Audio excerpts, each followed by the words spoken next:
It's real late, and as promised, man, Rome Streetz and Derringer on the show today, and Derringer's in the building. Rome Streetz will be here shortly. Derringer, you've never been on the show before, man. I have not, man. I finally made it. You finally made it, man. I've wanted to do this for a minute, and this project gave us a good excuse. Indeed. Hatton Garden Hold Up. That's what it is. What does that mean exactly? It actually is derived from Hatton Garden in London, and the hold up is that we basically just went off of an idea of there being a heist at Hatton Garden, which was in the mid-2000s. It actually wasn't something that happened in the 70s or the 80s, something that we figured would be 30, 40 years old. This is something more current within the last 10 years. But a group of older guys actually held up the safety deposit boxes at the Hatton Garden hotel, basically, and got away with a lot of money, I'd say. Was this a big story? Was this like a big... They made a movie and a series from it, so it ended up being a real big thing. It was like a whole thing. A bunch of seniors, they were all criminals in their 60s, so the fact that it was a group of older guys that carried out this whole thing, and they all pretty much got caught in the end, but one guy got away, but which I thought he got away. Rome was correcting me the other day and said that he ended up getting caught too. So really? Basically everybody got caught over this thing. We had went and did a movie in London, so we figured it's a good idea to keep this whole thing a London theme. So, yeah, I think it was dope, man. There was just like some ill heist in Hatton Garden. Let's talk a little bit about your emergence as a producer over the last 10, 12 years. Yeah. Your first credit on your Wikipedia discography is West Side Gun from Hitler Wears Hermes back in 2012. Is that accurate as your first? Yeah, I'm trying to think if 2012 was the year or not, or if it was a little bit later. But I think it might have been 14 or 15 when Hitler 2 dropped. So I believe the mixtape, it could have been 2012. And we recorded our first song, and that was one of the only original songs on that mixtape. Michelle Talk? Mess Hall Talk. It's Mess Hall. Mess Hall Talk, yeah. He was going with his jail shit early on, for sure. Let's hear a little piece of Mess Hall Talk real quick. Hold up. Yeah, the beginning. And then I want to hear how, let's hear it is. Here it is. Early Derringer and West Side Gun. Yeah. Yo. You should've fucking seen me, nigga. I stepped through and had the fucking Reagan ever sweatsuit on with the bucket and shit. Nah, I mean, the fucking Clarks had the python strings in them. Yo, this shit was stupid, yo. I told you to fuck with me, nigga, man, yo. This shit was wild, though, on some G shit. Make way for the marvelous. Cop so much ace, they ran out of sparklers. Word, pissy hallways, we made the offices. Mac in his face, you swear he had Parkinson's. Niggas on the block say I'm starving them. Part of my jag, the roof I had to call. Dapper D guts in the 88. Galliano sweatsuit. How long into producing were you when this one got done? Maybe like 9 to 10 years of messing around with an MPC. You'd already been messing around for 9 or 10 years then. Yeah. And how did this end up getting placed? He actually hit me up on Twitter one day because I had met him previously years before. And you're a Buffalo guy. Right. So y'all had been around each other in the same scene. A few times, not many. So we really didn't have, too much of an extensive relationship before he went to Atlanta. He met me definitely maybe like 2 or 3 times through the hip hop scene. And then he disappeared. And then it's funny to just get a Twitter message from him years later. Nobody knew where he went, or I didn't know any story about what happened to him. But he hit me up on Twitter, said that he was working on a tape, and I don't even think I was really making beats all like that when I met him. So how well known was he and what he was doing at that time? Because I don't think I got familiar with them really until 15, 16. Yeah, there was a Street Entertainment mixtape that he did prior. And I knew him just being affiliated with Street Entertainment, Buffalo City Records. And that was DJ Shea was like the head of the whole thing. Right. Rest in peace. So that's how I knew Gun. I definitely didn't know Conway yet. And I knew Benny because they were pushing Benny as the main artist at the time in the city. He was definitely getting, the most love at the time.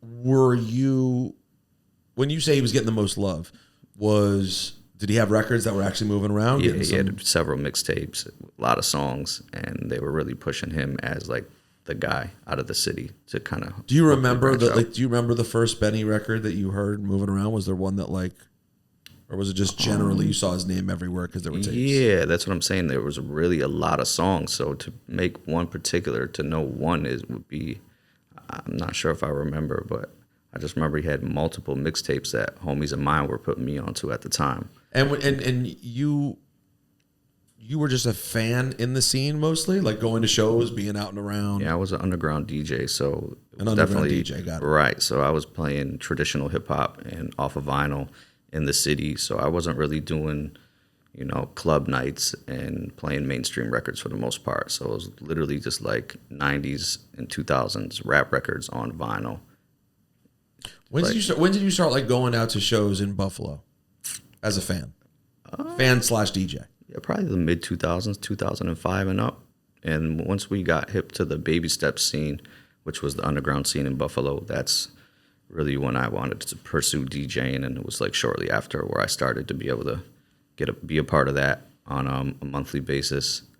And that kind of was able to branch out from there. Once I got a part of Baby Steps, then it was like kind of valid that you were somebody and knew your shit. So I definitely did a couple of shows in Buffalo in that time, close to that, with Kev Brown and Odyssey, and we go back because I was around for those too. So you were at those shows? I was there. I knew you then? We had met before. Wait, hold on. In what? I was at the show with you guys. Yeah, I was hanging out. DJing? I was. Were you on the set? I was with you guys before the show, actually, like moving around with you guys. Wait, that day. Were you like? Did you bring us out? Were you with the promoter? I was driving that day. Yeah. No way. Yeah, I came and picked you guys up. Yeah, because I was a fan of Kevin Odyssey at the time too. So, No, bro, this is crazy. Yeah, we were hype about you Coach, guys. what up? Rome, come in, man. Have a seat. Just make yourself at home, man. Rome Streetz. Yeah, this is crazy. We're going back right now. Hold on. We're getting deep right now. Hey yo. Pardon me, seated, Lord. Hold on. So real quick, as Rome Streetz sits down and puts down the headphones. Yeah. So first of all, I apologize already, Derringer, for not being aware of this. What was the name of the promoter who brought us out for that show? It might have been my man MC Sick, who was ahead of the Baby Steps movement in Buffalo.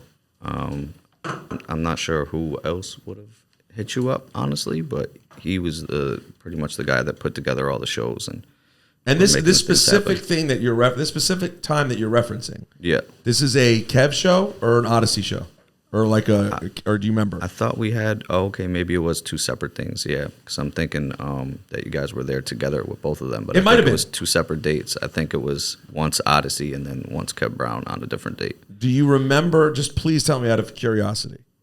Do you remember anything about the experience? There's actually a couple things. Yeah, because that was. See, Ron, let me fill you in because you just walked in. This is crazy. So, Derringer was just explaining to me that at the time, because he's telling me about his underground roots in Buffalo, and I'm doing the math in my head, and I'm like, oh, well, this is around the time when I was going to Buffalo and doing underground shit. So as I'm realizing this, I'm like, were you there? And he's like, yeah, I drove y'all around. Oh, wow. So now I'm trying to figure out what the story was. So, because, it's always different through the eyes of someone else. Right. Because I know what it's like to be in the position you're in, too, at the time, right? Like, you're the underground head in town. Right, just the DJ. Just the DJ. Wasn't known as a producer. And there's an artist who's here. Beats. Right, you had beats, but you probably didn't say anything even about having beats. So what do you remember from the experience? I remember that you didn't really smoke weed, and I was pushing the weed thing at the time, and nobody else was on the weed thing. So, of course, I had the Kev weed wasn't smoking ready. Yet? No. No, because he ended up getting into it. But you ended up smoking. I did smoke some, though. Yeah.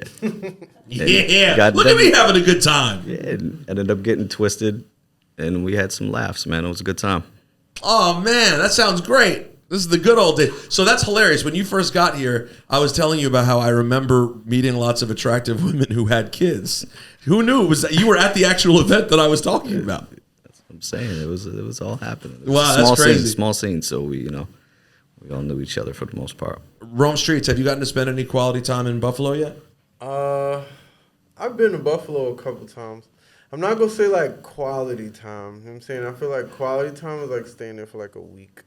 Have you had some wings? Oh yeah. Took you to Kelly's? I've been around. Like, you know, I had the Kelly's. Okay, yeah, you got the experience. The Niagara Cafe. I had the what's that pizza spot? Lenova's. It's like on the corner. Yeah, Lenova's on the west side. There. Yep. You know what I'm saying? They got the barbecue, pit wings, What fire. else, man? I've been to fucking Dinosaur Barbecue. Oh, there's a dinosaur up there too, right? Sure is, yeah.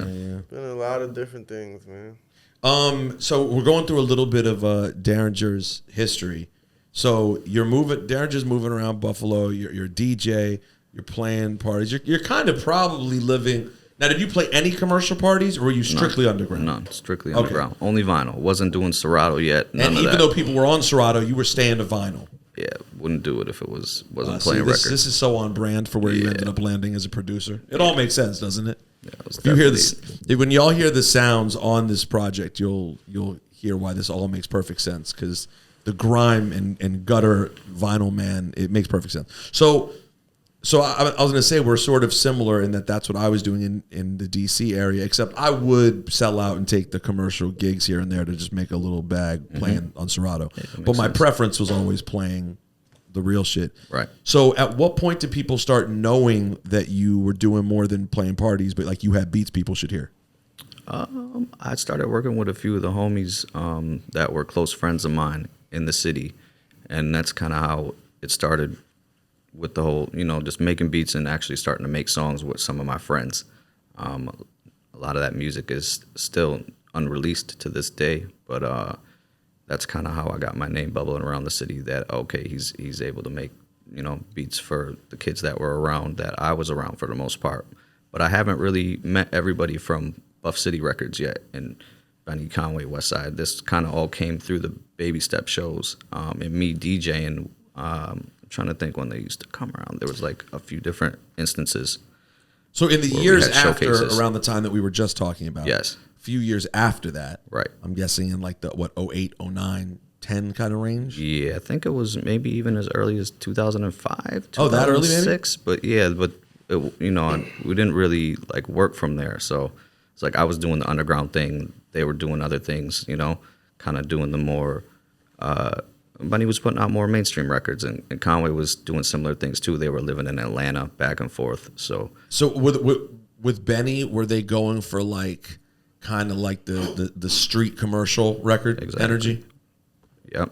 That was always the decision of like. And they had ill beats too. There was plenty of shit that they had that was fire that I fucked with. So it was eventually I knew I wanted to, if I was going to be somebody valid in the city, that I needed to have records with them eventually. So at what point, after you did the first record on the Gun project, how long was it then before, like, because that's early, that's very early in the Griselda thing. Right. How long did it take for people to like really get familiar with what you were doing? I figured once we dropped Hitler 2, that was when, the eyes and ears started working. We started getting the cosigns from a bunch of people that we normally, didn't hear it or knew about it at the time. So once Premiere solidified, we were getting Planet Asia was showing love, and then Alchemist got a hold of it and was showing love as well. Then we knew that we were on the right path. Like, oh, okay, it's actually being heard now. So this is like 15, 16. Yeah. Big Ghost at the time on Twitter too was bigging it up. So that was like right around the time where he ended up doing some work with them as well once he heard what we had going on. But yeah, Hitler 2 definitely was the one. And now you've really solidified your stuff over the years, bro. I mean, you've become that guy. Did White Bronco for Action Bronson, of course. Yeah, my guy. A ton of, did a Droog record, Flea Lord, of course. Yep. So much different Griselda stuff, obviously. Does any producer have more Griselda credits than you? No, can't be. I'm not sure, man. I know Monk has plenty on his own too. He has a lot of unreleased as well. So, man, he definitely has a lot of music over the years with them as well. I feel like we started cooking up West right around that same time. So it was like really I know Hitler 3 is where Monk came in and was doing a lot as well. So Yeah, shout And out then- to Camouflage Monk. man. And then, That's of my course, guy. you and Rome Streetz got together for Tyson Beckford on Kiss the Ring. Yep. And then here we are. We're here, man. It's like Another one in the stash. me solidified moving to Queens, you know? Now you're a Queens guy. That's it, man. Do you feel like this is it for you? Like, do you think you're a New York City guy? Do you think this is going to be? Yeah, I'd say it's going to be tough for me to go anywhere else, especially with the access to all the culture and the music. You know, I like records still. I like record store shopping. So Where what are better you? place? Where are you popping in to dig these days? Where could? I'm trying to think what places can I talk about right now? Yeah, I'm about to say, these are they all like usually hush? They're usually low key spots still. Yeah. You know, Is there I know we anything got that's on the people more watching my obvious? moves. Any on the more obvious tip that you could Yeah, I mention? still like A1, and you know, I still stop by You're A1. You going know? super obvious? You're Yeah, gonna just we not just stop by A1 Academy still. You know, Okay, Academy's A1 always good. Academy, all right. Several academies, so you know. Now, when the other ones that you go to, are they more like record stores or just spots that have old stuff, including records in it? No, it's definitely more record curated. Yeah, a couple curated spots out here that I like. Can I ask you shouldn't can share. I ask you a personal question? Of course. How is the money for being a successful underground producer? How's the Guapolade situation? I mean, it's not easy, but we're making it work. You know, still buying records. Still buying I have a records? studio in New York, so paying rent, driving a truck, so we good. Yeah, I mean, that's pretty good. feeling good. Yeah, you know, Yeah, I feel like I'm being, you know, I'm settled into New York. More importantly, I'm not, you know, in a situation where I feel like I have to go back to Buffalo or, you know, really just leave the city yet. So, I feel like so we're it's doing not the right thing. it's not a penthouse on Fifth Avenue. It's a modest living in Queens, Indeed. but it's a nice living nonetheless. Exactly. It's doable. So, give it a few years. I feel like once I maybe move into the city or a certain part of Brooklyn, then it's like, okay, Oh, you stepped up. You don't see yourself being an LA guy ever. I would love to be in LA as well. You know, shout out all my guys in LA. I definitely would love to have a place out there as well. But I would really like to have a place in New York and LA. That's Yeah, it would be tough with my family being upstate. It would be tough to go Full time go LA. back. Yeah. What about you, Rome? You an LA guy?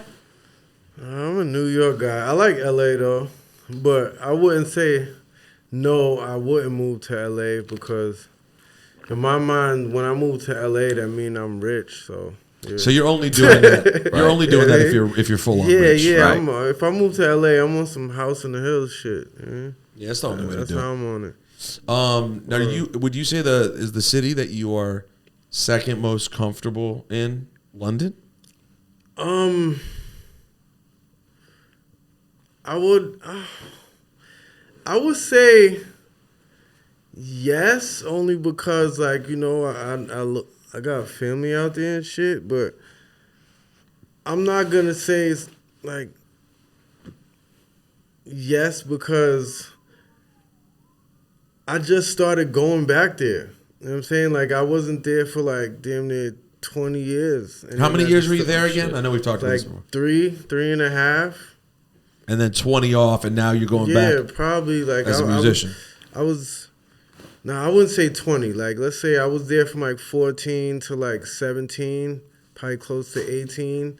Then I ain't go back until probably I was like, when did we go back to London? Like 3 years ago?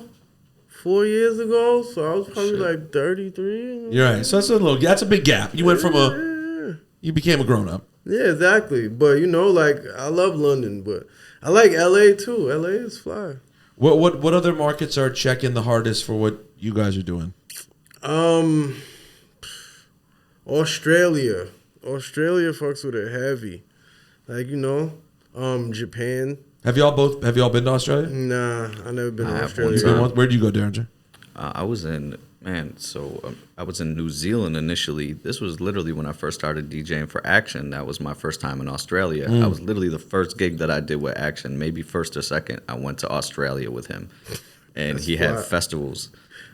So we did New Zealand, we did Queensland, we did Melbourne. And I'm trying to think if there's anywhere I'm missing, but we were all up in the hills. It was How in the was mountains. how It was crazy. DJing for Bam Bam? I mean, incredible. We got so many experiences, you know. being able How to much travel. preparation was he doing? versus how much did you have to be on your toes? Because he might be like, I don't want to play that shit ever again in my life. That's it, man. You never know. It's spontaneous. A lot of spontaneous things happening. Like walking off, leaving, performing from a toilet. Yeah. Like I've seen him do everything. You really never know, man. And the set list could change at any time, too. So, just be on your heels and have all the songs that he would do just in case. I need you to have a wide array of Bolivian jazz should that meet my interest. Oh, did Judge finally go yard? Get the No, he didn't. Gosh darn it, this guy can't wake up. Fuck. Yeah, man. Yeah, a lot of experiences, man. And, man, plenty of food. I'm about to say, the food was crazy, right? Yeah, everywhere. It's like, it's crazy to think. Does all the times, all the places. Would when you're DJing for Action Bronson, does he somewhat take control in the restaurant, like for ordering, or would he just order what he wants and you order what you want, or would he be like, on the table we need blah blah blah and start going crazy? Yeah, you kind of just go with the flow of what's what they bring out, and if there's anything else added, or maybe they'll ask him if he wants something specific. But I feel like everywhere we went, it was pretty much known what needed to be brought out. How'd you end up DJing for Bronson?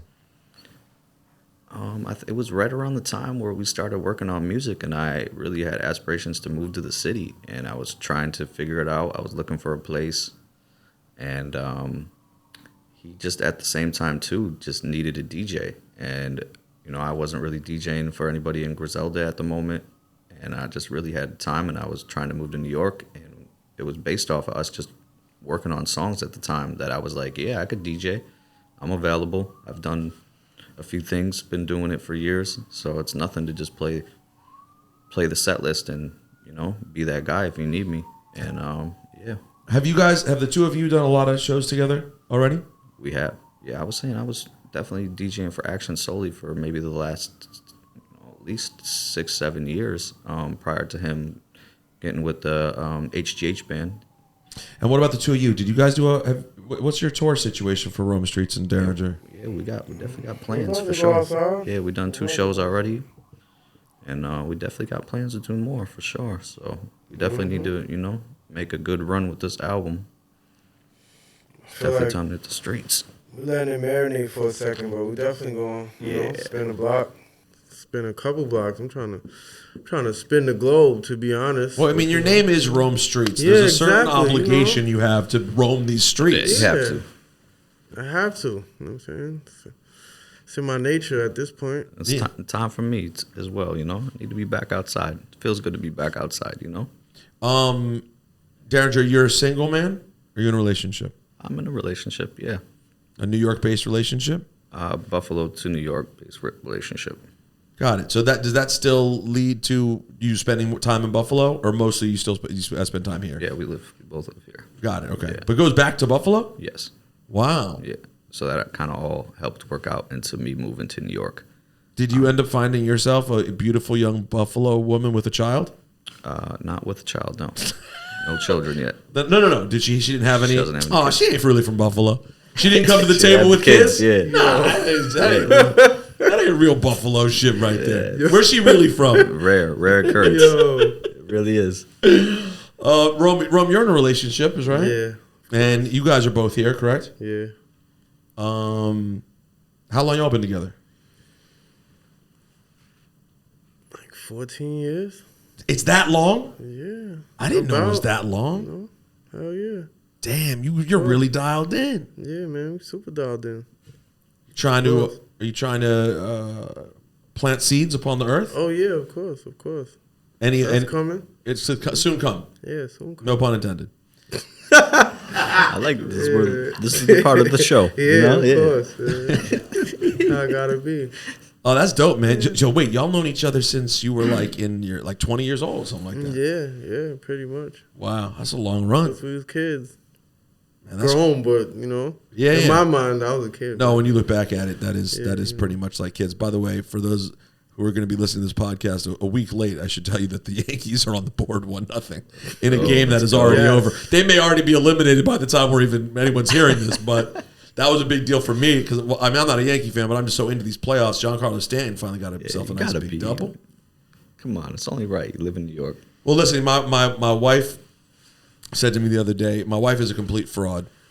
She likes both teams. Okay. She's like, well, no, listen. I like the Mets because Queens. But I like the Yankees because Jeter and A-Rod were hot. And I'm like, that's a terrible reason to root for a team. To have shared allegiance. Do you have team allegiance, Rome, or you don't care? I'm saying You're about to say. I know you're about to say. I'm New York. Yeah, for real. It's like I put it like this, right?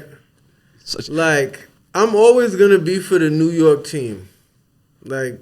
But when they both playing each other, which could happen this year, it's like, you know what I mean? I don't have no dog in the fight. To right? Be Okay, honest. so you're not a hardcore. I like both of them, but I like the Yankees though. But I like the Mets too. But I'm gonna say I like the Yankees before I like the Mets. Got it. But you know what I mean? It's like I grew to love the Mets because like I grew up in Queens too, so it's like. The Mets, but when you were a kid, when I didn't know no better, I was just a straight Yankees fan. Well, of course, because 24 years ago, in 2000, exactly. you were a teenager or young teenager or whatever when they're the baddest team on the planet. When they was winning all them championships and shit, I was in like elementary, junior high school, and type. You know what I mean, it was all about the Yankees and shit. But then as I got older and started realizing, like, okay, Darryl Strawberry, you know what I'm saying? Dwight Gooden. I was like, yo, I fuck with the Mets. Like, they ratchet. By the way, this is the kind of shit that I always want my co-hosts on ESPN to understand. They don't get this. And I'm like, they don't understand that, like, a lot of people, I swear to you, I knew that you were going to say you like both teams. They would never understand, like, you like the Yankees and the Mets and you're wearing a Braves hat. They would never understand. Like, because, like, I don't know. Maybe it's just some New York shit, but when it comes to fitteds, like we just wear them. Like, just hats. But it's like when I go other places and people see me wear a hat that's not a Yankee, they be like, "Oh, you from Minnesota?" Like, no, I just the hat just matched my shirt. Like it's not that deep. It's so true, and like hardcore fans don't understand. Yeah, like, we just. I had my era. I had my era of wearing random hats. But then I will say, as I've gotten older, as you can see that today I'm casually wearing my Commanders, well, it's a Redskins hat actually. But as I've gotten older, I pretty much wear my team's hats. But I have my era. I definitely have my era of just like whatever hat looked dope, I would throw it on. Yeah, and it's like with me, like when I was just like a kid and then really liking sports and shit, I was really into the players. It wasn't necessarily like, oh, this team or that team. Like, I just had a bunch of favorite players that played for different teams. So it was like, I like all the shit. You know what I mean? Like, that's a big thing right now, particularly with basketball. That's a big thing with basketball. Although Derringer asked me when he first got here about my Commanders and how I'm doing right now, bro. I'm not going to lie to you. I've been such a public fan for so long that, to be quite honest, this has been a really joyful few weeks.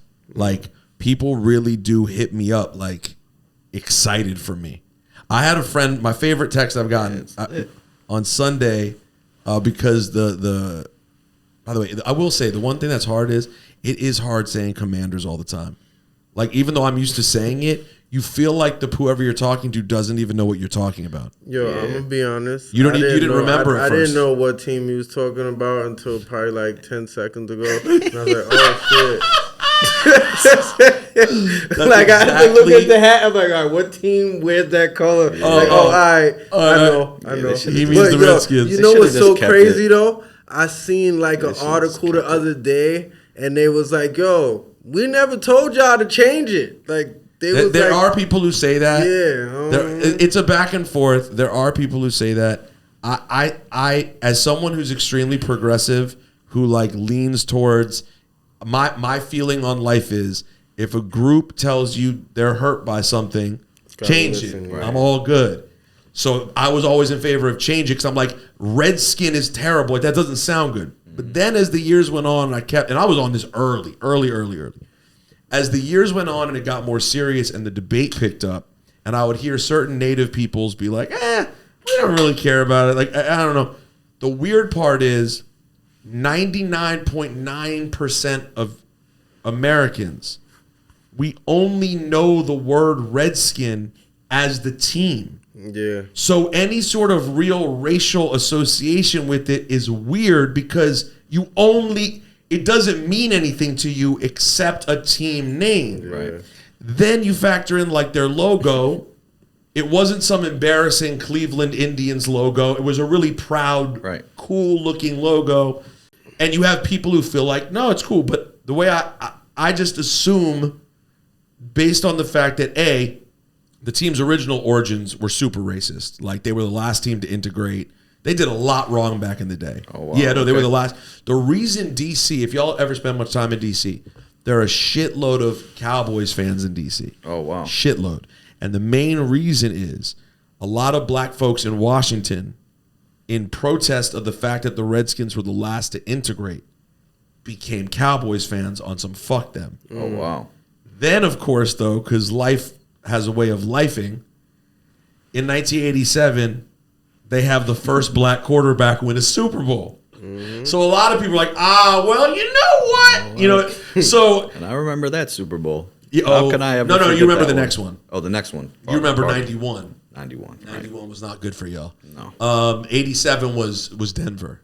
Right. So, anyways, for correcting I was always in favor of them changing the name, but now when I talk about it, well, I don't hate the name Commanders. It's fine. It's whatever. I care about the colors. I care about Washington. That's all that matters to me. Washington football team. Then I fucked with football team. So then they go to Washington football team. I'm like, you know what? This is kind of hard. Like at first people made fun of it, but then as the season went on, people were like, Washington football team kind of goes. That was it. That was it. They should just. So by the way, that's the one I think they will go back to, because they cannot. Here's what I'm telling you: you can't do. You can't pick a fourth fucking name. You went Redskins, football team, Commanders.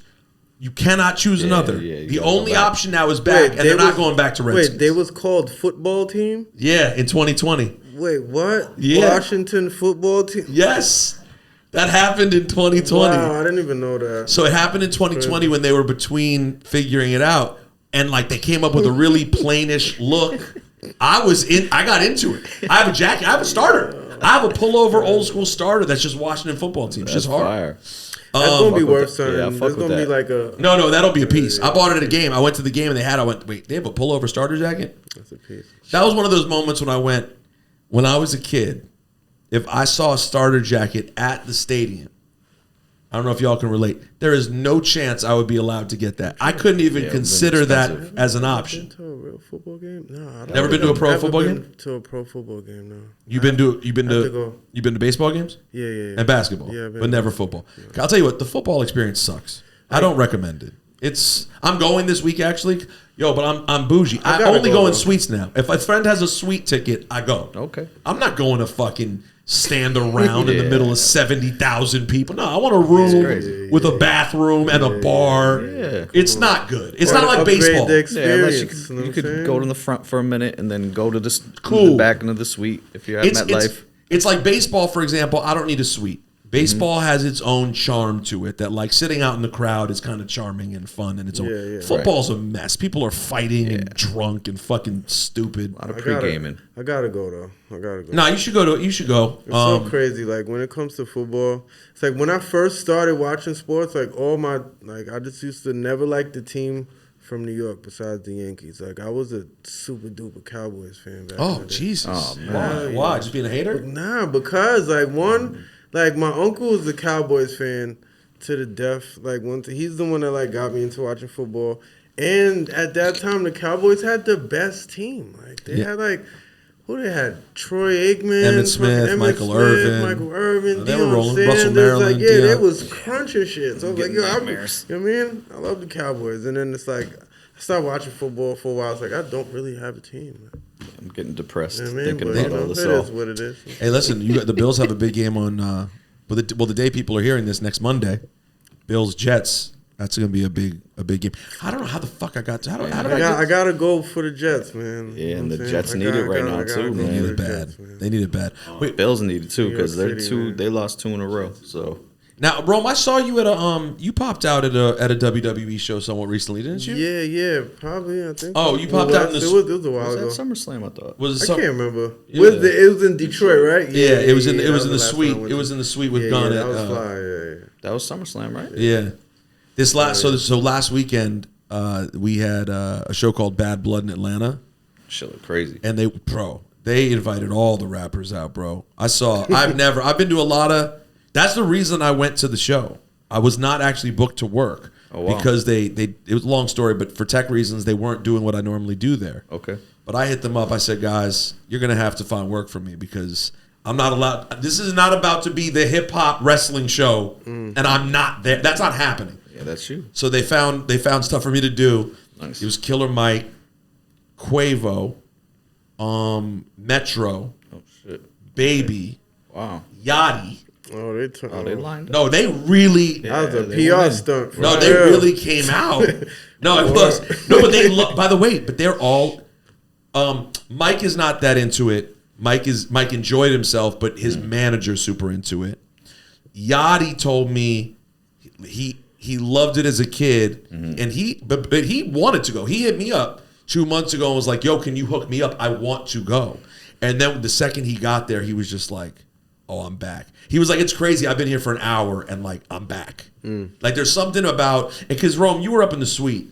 I will say the suite experience of wrestling is cool.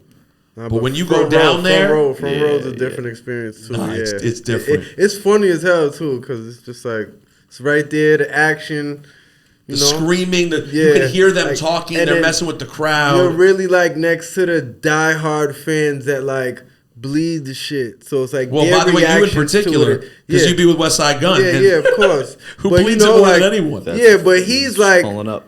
He's chilling. He does chill. He chills.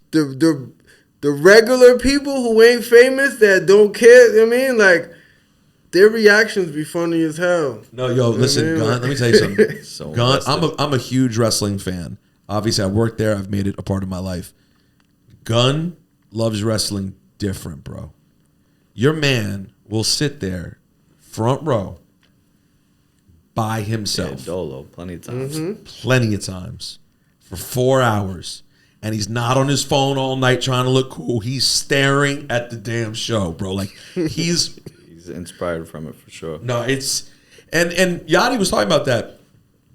He was telling me the other day, like just as like a performer, the level of appreciation for how they interact with the crowd, the level of because in a game where you're looking for reaction, it's inspiring to see the way that they can make people react. Rome, who's your favorite? You've been out. You know, you've done a lot of shows. You've opened for people.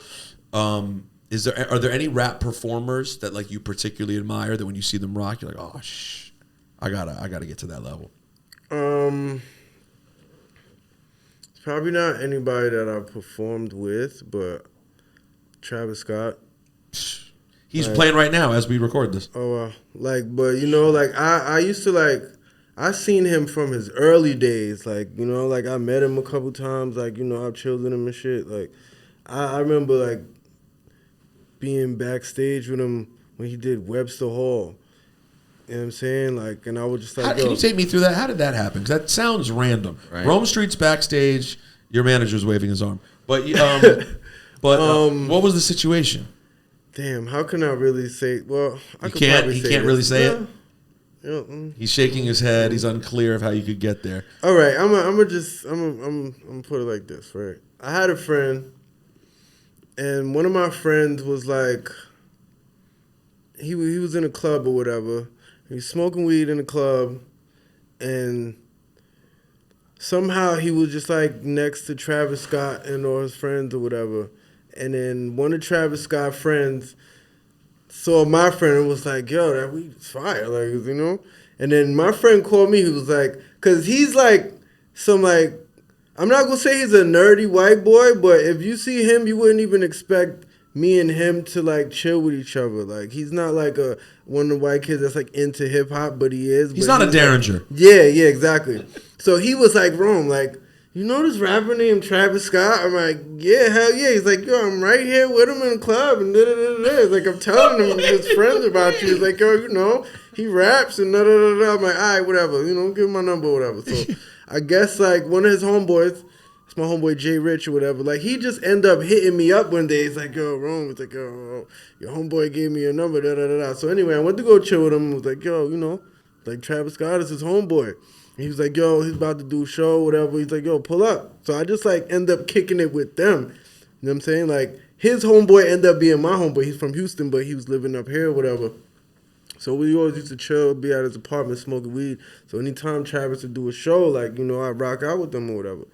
So so you've seen some shit, bro, because his shows, like, even his shows back in the day were bonkers. But the crazy thing is, even before all of that, I met him like at Fool's Gold Day Off one time, like probably when he first came out.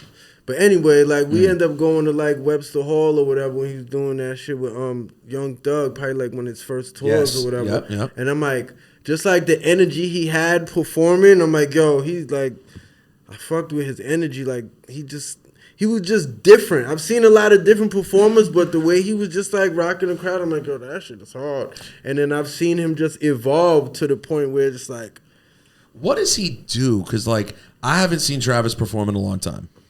What is it that he does on stage that's so crazy, or is it just the way that the young people seem to connect to his music? He just like. Just his energy, you know what I'm saying? Like, he just, like, I put it like this. As a rapper, to be able to rap your lyrics and consistently just bounce around like that and, like, go from, like, 0 to 100 the whole show, that's a lot of, that's some difficult shit. Right. You get what I'm saying? So if you watch Travis Scott perform, he raps, but then he bounces and it's, like, a type of way that gets the crowd to do it. But he's staying in pocket. But he's staying in pocket, but he's screaming like that's some ill shit. I'm not gonna lie. Like it's not an easy thing to do and have the breath control, and he smokes like big ass blunts at the same time. Like it's not. That's wild. Like I admire that shit for real. No, it's amazing, and I thought about it a lot this week because a friend of mine reached out, he's an older dad. He's like, might already be 60, late 50s. And he hits me up and he's like, yo, my 10-year-old, who's never even shown interest in music before, is desperate to go to Travis Scott at MetLife Stadium. And he was asking me if I had a hookup. It turns out it didn't. I was like, yo, it's tomorrow. I don't even remember who. I haven't talked to Travis's manager in dumb long. I don't know. But I was like, just so you know, like, Travis concert is a thing.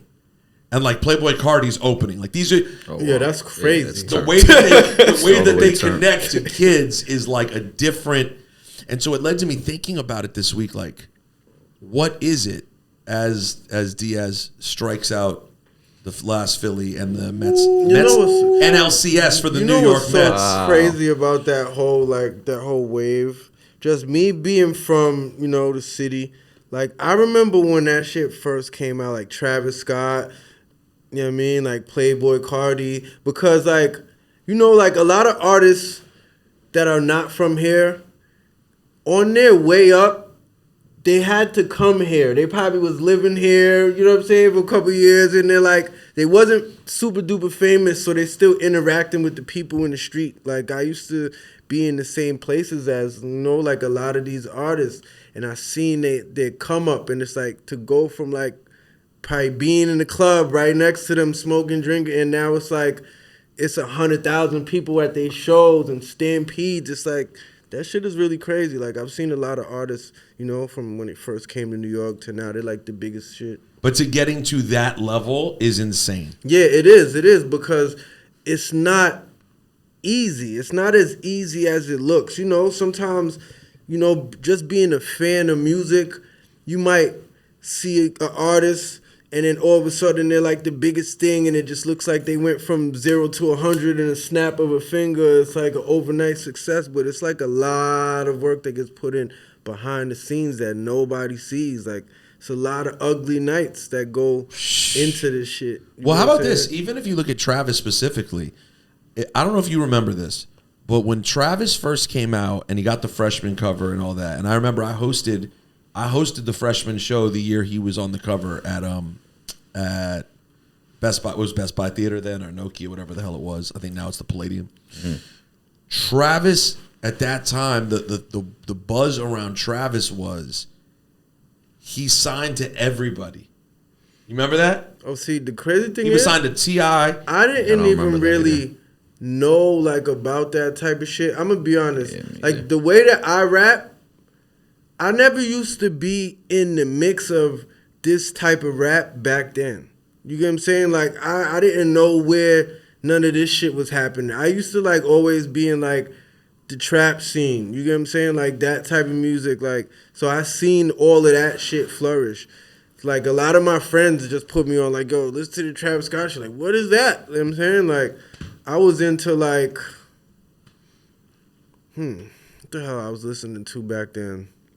I honestly wasn't listening to shit. I was listening to beats. You know what I'm saying? Right, like, in your own shit. Yeah, or just like, you know, I knew about MF Doom before I actually heard his music because I was just rapping over the beats. You know what I'm saying? I knew about Dilla and all that shit. So I was into that. But when it comes to just going out at night, like I was just on the like the trap, the party music scene. I didn't know where the hip hop, you know what I'm saying, like the boom bap underground scene was. I didn't know nothing about that. Right, so you knew shit. Travis once he got big. Once he was, he's different like because on he got the way exposed. up. You know what I'm saying? Like Right. I knew about him from like Al's Pharaoh. You know what I'm saying? But I didn't know about like the behind the scenes. So yeah, his thing was he was signed to like, I'm not going to remember everyone, but it was like 3 different massive people he was signed to. Mm-hmm. And I remember one's T.I., but for some reason I cannot remember the other people he was signed to. Kanye West. Oh, that's right. Kanye, T.I.,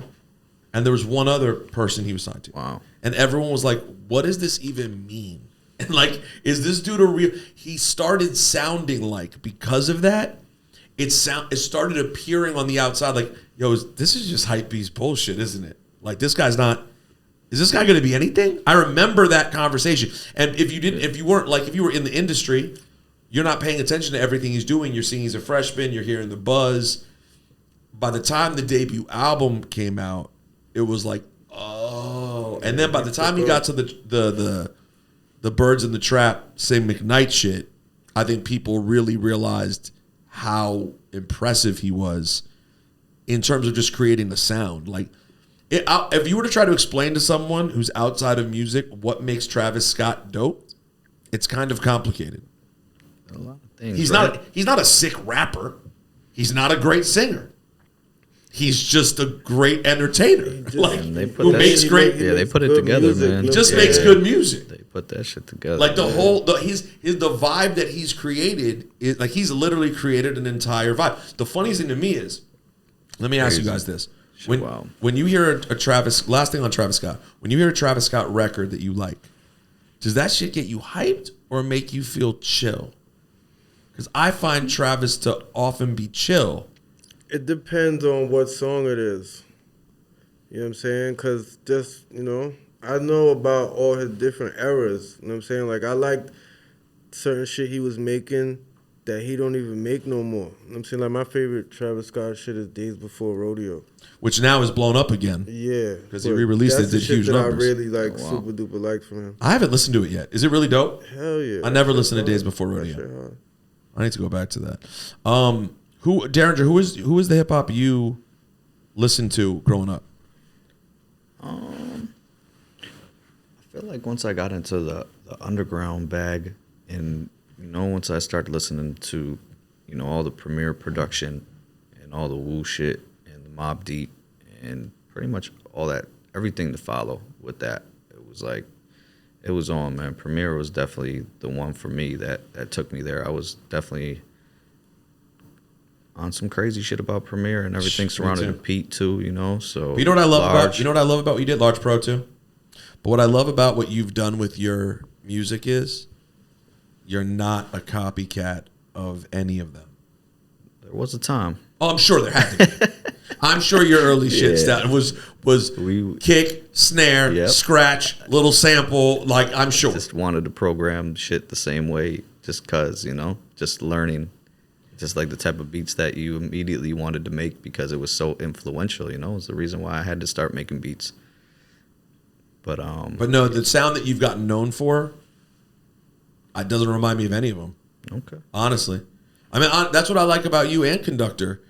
like neither of you guys remind me of anything specifically. Okay. That's which I consider a great compliment. Shout out Conductor, man. He's out of his mind. He's killing it. No, he's on a run right now. He's on a big run right now. He's fucking killing it too.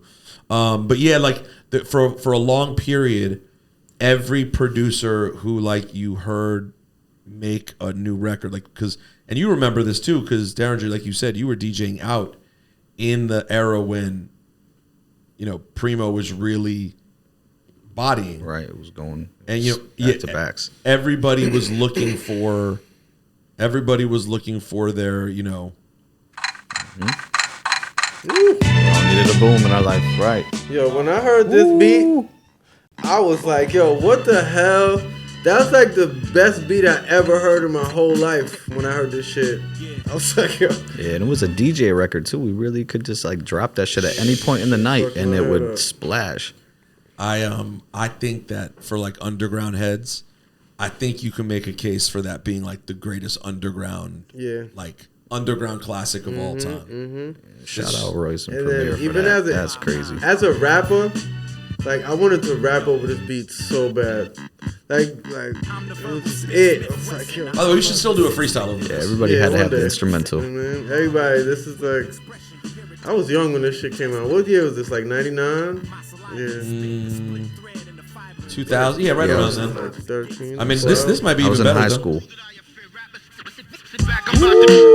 Yeah, all that, man. All that. See, that's what makes Primo so great. One of my Because favorites right here too. even You know though what's Primo- so crazy? I didn't even know DJ Premier made this beat. Oh my till God. just now. Coach Bombay? Oh yeah, Live and Proof's Yeah, crazy. yeah. I almost played that Yeah. too. But by the way, this record, Enemy is special though. were you about to say you didn't know he did this I at didn't first? even know DJ Premier made this beat. This didn't sound like the other records he was Right. making at that time. This was him with I drive up and down Harlem blocks, iced out watch, knots in my socks. Cops think I'm selling rocks, pulling me over to see if I'm drunk. But I'm sober, they wouldn't fuck with me if I drove it over. Listen, Columbo, you mad because your money comes slow. And what you make in a year, I make in one show. Now you wanna frisk me and search my. By the way, I was obsessed with this one too. Hell would have been. Yeah. You know what was my shit?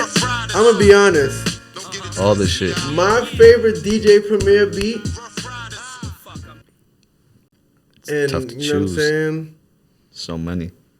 Like one beat that I would say is like one of my favorite Premier beats that I can't get my hands on. Cause you know how a lot of shit be on the internet, whatever. That Big L intro. That was bro. That's one of my favorite beats ever. I love that shit. The big picture Yeah, intro. I love that Yeah. shit, yo. That's one of the hardest beats ever to me. If you don't, I gotta rap on that shit one day. well, now we can do it easier Yeah. with the stem shit. Right. Yeah. That Big L intro. Even if it isn't perfect, we just to be Gotta able to have smoke that Yeah, instrumental Premier's form now. Yo, Premier's crazy. If you bro. for some reason have never listened to this, it's DJ Premier is really crazy on the beats. Man. Stylist, man. Like now that I'm really, even though I've always known that, it's just like sitting here and then going back and just like. I mean, and you have a record with him too. Attaching his name to beats is like, damn. So he really made some of my favorite beats. You know what I'm saying? Well, that's why it's hard when you start going through the greatest of all time and you get to him. The list starts getting so endless. Bro. It's too many. Big Yeah, L. this is nuts. This is nuts. Throw that L up in the air. We gonna have you do this shit all motherfucking night, so get used to it. Get used to it. This is for my man Big L. Word him up, word him up. Big L, man. Put your L's up, put your L's up. I wish I would have been able to do a song with Big L, man. You and Big L would have been perfect. Yeah, insane. Coleon. My nigga C-Town. My big brother, Big Lee, holding it down. Flamboyant, baby. DJ Premier is crazy. For life. Big L. For my man Big L.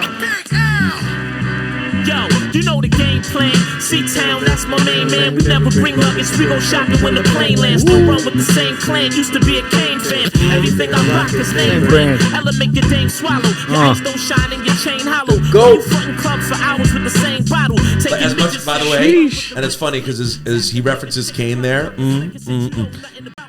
as good as Platinum Plus is, this is way better than Platinum Plus. The beat, this beat crushes Platinum Plus. He blessed out with this for sure. Now when you start going through it, it gets to be a really crazy amount of. Yeah, we could keep going. We could talk about this for an hour, 2 hours. I was just sitting in the classic. There's a random playlist someone posted. What else? Brooklyn Dodgers too. Brooklyn Dodgers. Return to the Crooklyn spot. Yeah. Come on. Yeah. The remix too though. This was when CNN gonna do a joint premiere. He did it. You guys want to know my shit? I'm not allowed to sing it, but neither are you, Derringer. But my shit.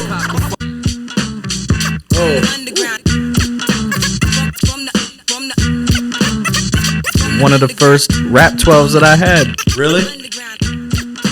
I think I still have this shirt somewhere.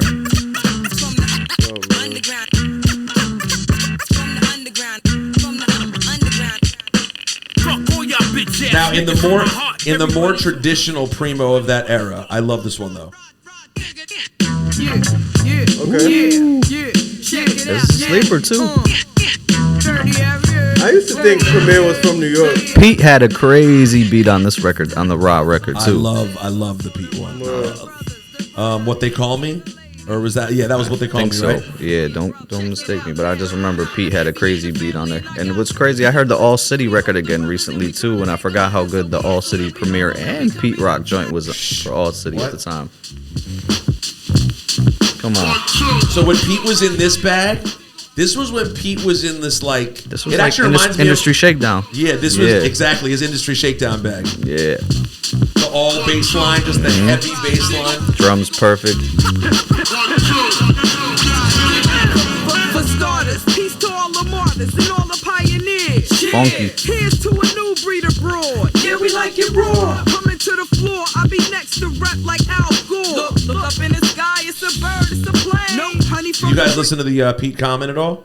I did. Yeah, it's super I didn't dope. tap all the way into it. I seen him perform live. They did it in Brooklyn. But you haven't sat with the album yet? No, not yet. Pete did some dope shit, P-Rock is man. hard. It's really P-Rock is dope, hard. man. It's great to P-Rock is see definitely them hard. two do an album, even where we're at in the game right now. I just love how he used the bridge shit on this. The way he used the bridge. You know what I love? Pete, man. I love the fact that, like, real hip hop, and I'm not saying, shit that everybody else do is fake, but I'm just saying, like, this type of rap, I love the fact that it's taking up a lot of space now. Yeah. Like, I remember there was a time where I felt like this shit was about to be obsolete.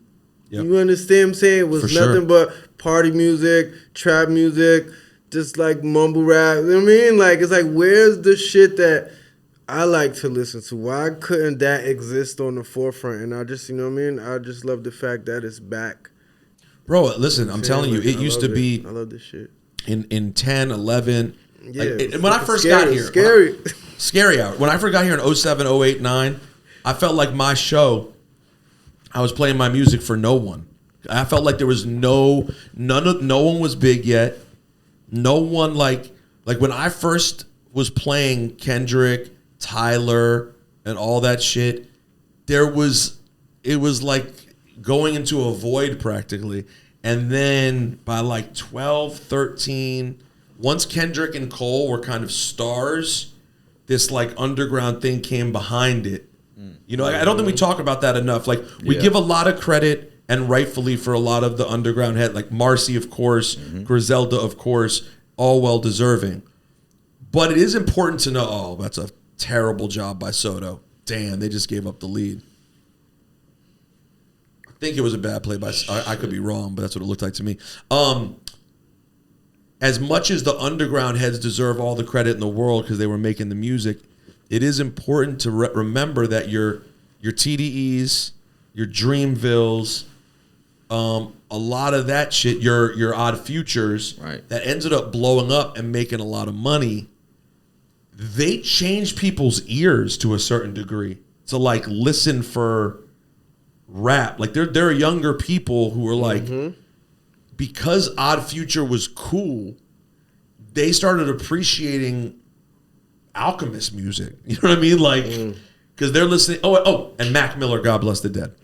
Like Mac 2. Right. There are a lot of people who were like really putting on, you know, who they blew up big, but behind them they left an interest in all of this other shit.